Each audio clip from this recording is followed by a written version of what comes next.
வணக்கம். என் குருநாதர் எழுத்து சித்தர் பாலகுமாரன் அவர்களை மனதார வணங்கிவிட்டு உங்களோடு பேசத் தொடங்குகிறேன். நான் உங்கள் ராம்ஜி. வாழ்வெல்லாம் பாட்டு. இந்த வாழ்வெல்லாம் பாட்டுல எனக்கு இந்த ஜென்மம் முழுக்க வருகிற பாட்டு அப்படின்னாக்க கேவி மகாதேவன் சார் பாட்டு, ஏபி நாகராஜன் படங்கள்ல வரக்கூடிய பாட்டு, ஸ்ரீதர் சார் படங்கள்ல வரக்கூடிய பாட்டு, கண்ணதாசன் பாட்டு, வாலி அவர்கள் பாட்டு, வைரமுத்து பாட்டுலாம் வச்சுக்கோம்ல. அப்படி நாம வைத்துக் கொள்கிற வகையில இருக்கிற மிக முக்கியமான பாட்டு யாருதுரா அப்படின்னாக்க எம்ஜிஆர் பாட்டு தாங்க. இதுல கண்ணதாசன் பாட்டு, ஏபி நாகராஜன் பாட்டு அப்படின்லாம் இல்லாம எம்ஜிஆர் பாட்டு. அந்த எம்ஜிஆர் பாட்டுக்கு நம்ம ஒப்படைச்சிருவோம். கிட்டத்தட்ட 70களுக்கு பிறகு அப்படியே கொஞ்சம் கொஞ்சமா நடிக்கிறது குறைய ஆரம்பித்து அவர் அரசியல்ல இறங்கி ஆட்சியையும் பிடித்த அந்த 70கள் தமிழ் சினிமாவிலையும் சரி, தமிழகத்தினுடைய அரசியலையும் சரி மிகப்பெரிய முக்கியத்துவம் வாய்ந்தது. 1970 ஆரம்பித்து 80களுக்குள்ளார அவருடைய ராஜாங்கம்ங்கிறது திரைத்துறையிலிருந்து அப்படியே அரசியலுக்கு போய் சிஎம் ஆனதுங்கிறது அந்த காலகட்டம். 1972 எம்ஜிஆருடைய தேவர் பிலிம்ஸனுடைய படம் ஒன்று நல்ல நேரம் அப்படிங்கிறது. கிட்டத்தட்ட இந்த நல்ல நேரம்ங்கிறத எம்ஜிஆருக்கான டைட்டில் தான்.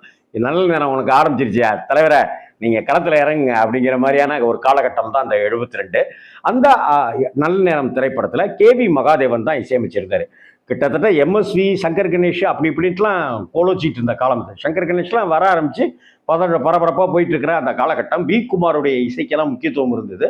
ஆனாலும் கூட தேவர் பிலிம்ஸு கேவி மகாதேவனை வைத்து எடுத்தாங்க. அநேகமாக தேவர் பிலிம்ஸில் எம்ஜிஆர் நடித்த கடைசி படமாக அதான் இருக்கும்னு தோணுது. ஒருவேளை நான் சொல்றது தப்புனாக்கா அது என்ன படம் கூட நீங்க பதிவிடலாம். இந்த படத்துல வரக்கூடிய ஒரு பாட்டு அப்படிப்பட்ட ஒரு பாட்டு. மிகப்பெரிய கோடீஸ்வரராக இருக்கிற எம்ஜிஆர் அதல பாதாளத்துக்குன்னு டவுனுக்கு அப்படி வந்துட்டு அந்த டவுன்ல தன்னுடைய வாழ்க்கையை திரும்ப ஆரம்பிப்பார். இதுதான் சிவாஜி படத்துல ரஜினி செய்யறதுலேருந்து நிறைய படங்கள்ல எல்லா ஹீரோக்களும் செய்யற விஷயம் இது. அதை தலைவர் அன்னைக்கே பண்ணியிருப்பார் மக்கள் திலகம் அவர்கள். அந்த சமயத்துல வரக்கூடிய அந்த பாட்டு தான் என் வாழ்நாளெல்லாம் கூட வருகிற பாட்டு. அநேகமா இந்த பாட்டை சொன்னாக்க உங்க கூடவும் இது டிராவல் ஆகிட்டே இருக்கும். அவ்வளவு தத்துவார்த்தமான வாழ்வியலை சொல்லுகிற மனித நேயத்தை சொல்லுகிற ஒரு பாட்டு தான் இந்த பாட்டு. டிஎம்எஸ் வேற யார் இருக்கா டிஎம்எஸ் விட்டா? ஓடி ஓடி உழைக்கணும், ஊருக்கெல்லாம் கொடுக்கணும், ஆடி பாடி நடக்கணும், அன்பை நாளும் வளர்க்கணும், ஓடி ஓடி உழைக்கணும், ஊருக்கெல்லாம் கொடுக்கணும், ஆடி பாடி நடக்கணும், அன்பை நாளும் வளர்க்கணும். பாருங்க, இந்த 4 வரியிலேயே விஷயத்த சொல்லிடுறாரு. யார் எழுதுனது அப்படின்னா புலமை பித்தன் ஐயா, புலவர் புலமை பித்தன் ஐயாவுடைய வரிகள் இது. என்ன சொல்றாரு? ஓடி ஓடி உழைக்கணும், சரி, ஊருக்கெல்லாம் கொடுக்கணும், உழைச்சது நீயே வச்சு பதுக்கிக்காத, எல்லாருக்கும் கொடு. இதுதானே எம்ஜிஆர். ஓடி ஓடி உழைச்சாரு, ஊருக்கெல்லாமே கொடுத்த வள்ளல் தானே எம்ஜிஆர். ஓடி ஓடி உழைக்கணும், ஊருக்கெல்லாம் கொடுக்கணும், ஆடி பாடி நடக்கணும், சந்தோஷமா ஜாலியா இருக்கணும், அன்பை நாளும் வளர்க்கணும். ஒவ்வொரு நாளும் அன்பை வளர்த்துக்கிட்டே இரு அப்படிங்கிறாரு. ஒரு நாள் அன்பை கொடுத்துட்டு நிப்பாட்டிடாதன்னு சொல்லலை, நிப்பாட்டுன்னு சொல்லலை, கொடுத்துக்கிட்டே இரு, வளர்ந்துக்கிட்டே இருக்கட்டும் அப்படிங்கிறாரு. இந்த பாட்டில் கூட அவர் ஒரு தெருக்கூட்டத்துக்கு மத்தியில் யானைகளை வைத்துக்கொண்டு சர்க்கஸ் வித்தையை காமிச்சு காசு சம்பாதித்து தான் அப்படி வர மாதிரி இருக்கும். அதில் வரிகள் பாருங்க, இதுதான் எம்ஜிஆருடைய சக்சஸ். ஏழை எளிய மாந்தர்களை மனிதர்களை சுட்டி காட்டுறது. வயிற்றுக்காக மனுஷன் இங்கே கைத்தில் ஆடுறான் பாரு, ஆடி முடிச்சு இறங்கி வந்தா அப்புறம் தாண்டா சோறு. முடிஞ்சு போச்சா? வயிற்றுக்காக மனுஷன் இங்க கைத்தில் ஆடுறான் பாரு, ஆடி முடிச்சு இறங்கி வந்தா அப்புறம் தாண்டா சோறு. நான் அன்போடு சொல்லுறத கேட்டு நீ அத்தனை திறமையும் காட்டு, இந்த அம்மாவை பாரு, ஐயாவை பேரு ஆளுக்கு ஒன்று கொடுப்பாங்க. இந்த ஐயாவை பாரு அப்படியே மக்கள்கிட்ட சொல்றாரு. அப்படிதான் கொடுத்தாங்க. லட்சக்கணக்கான ஓட்டுகளா குவிஞ்சுது எம்ஜிஆர் அவர்களுக்கு இல்லையா? ஓடி ஓடி உழைக்கணும், ஊருக்கெல்லாம் கொடுக்கணும், ஆடி பாடி நடக்கணும், அன்பை நாளும் வளர்க்கணும். இந்த பாட்டில் நாகேஷ் கூட இருந்தா ஆடிட்டு இருப்பாரு. கே.ஆர். விஜயம்மா அங்கே உட்காந்துருப்பாங்க. எம்ஜிஆருடைய மனைவியா கே.ஆர். விஜயா படத்தில் நடிச்சிருப்பாங்க. எம்ஜிஆர் அவ்வளோ அழகாக இருப்பாருங்க அந்த வயசுலையும். அவருக்கு அடேங்கப்பா. அதுக்கு அடுத்ததான் மேட்ருக்கு திரும்ப வர்றாரு தலைவர். அந்த டான்ஸுங்கின்ஸ் எல்லாம் முடிஞ்சு திரும்ப வரிகளுக்கு உள்ளார பாடலுக்கு உள்ளார வரும்போது திரும்ப அட்வைஸ் தான். சோம்பேறியாக இருந்து விட்டாக்க சோறு கிடைக்காது தம்பி. தம்பி அண்ணா தம்பி, அதான் வார்த்தை. சோம்பேறியாக இருந்து விட்டாக்க சோறு கிடைக்காது தம்பி. சுறுசுறுப்பு இல்லாம தூங்கிக்கிட்டு இருந்தா துணியும் கிடைக்காது தம்பி. அப்போ ஒரு குழந்தை அம்மனமா இருக்கும், உடனே துண்டு எடுத்து போட்டு விடுவாரு.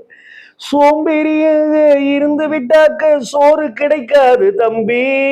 சுறுசுறுப்பு இல்லாம தூங்கிக்கிட்டு இருந்தா துணியும் கிடைக்காது தம்பி. இது அடுத்தவன் சொன்னா கசக்கும். எப்படி இதை இன்னொருத்தன் சொல்லிட்டா நமக்கு கசக்கும், என்ன அப்படின்னுவோம். இத அடுத்தவன் சொன்னா கணக்கும் கசக்கும், கொஞ்சம் அனுபவம் இருந்தா இனிக்கும். இதுக்கு ஆதாரம் கேட்டா 1000 இருக்கு, அத்தனையும் சொல்லி போடு. ஓடி ஓடி உழைக்கணும். அதுக்கப்புறம் மேட்ருக்கு வந்துடுறாரு, அரசியலுக்கு வந்துடுறாரு. வலிமை உள்ளவன் வச்சது எல்லாம் சட்டமாகாது தம்பி. பிறர் வாழ உழைப்பவர் சொல்லுவதெல்லாம் சட்டமாகணும் தம்பி. மேட்ரு தாங்க.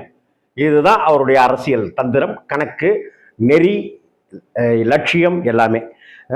வலிமை உள்ளவன் வச்சது எல்லாம் சட்டமாகாது தம்பி. பிறர் வாழ உழைப்பவர் சொல்லுவதெல்லாம் சட்டமாகணும் தம்பி. எப்படி மேட்ரு தானே. அடுத்த வரி பாருங்க. நல்ல சமத்துவம் உண்டாகணும், அதிலே மகத்துவம் உண்டாகணும். நாம பாடுற பாட்டும் ஆடுற கூத்தும் படிப்பினை தந்தாகணும், நாட்டுக்கு படிப்பினை தந்தாகணும்.